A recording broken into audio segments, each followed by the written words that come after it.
Kita nyo guys, so ayan. Ayan yung dati mga pinuno ng Ortigas Center. O, ayan sila oh.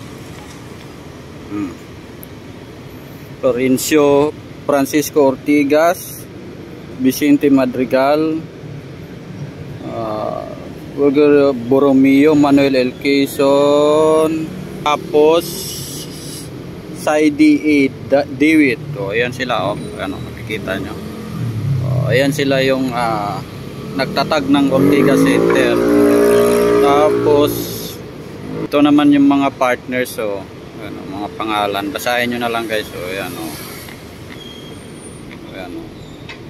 Tapos ito naman yung Wakwak, Camp Aguinaldo, Camp Kramer, Ortigas Center, Wakwak, Green Hill Industrial Park, Valle Verde, Capitol, Tren Meadows, Barangka. Yung Mandaluyong, Barangka, Mandaluyong na yan eh. Pero nasali pa rito oh. Diyan nagmula guys yung Ortigas Center. Ayan oh.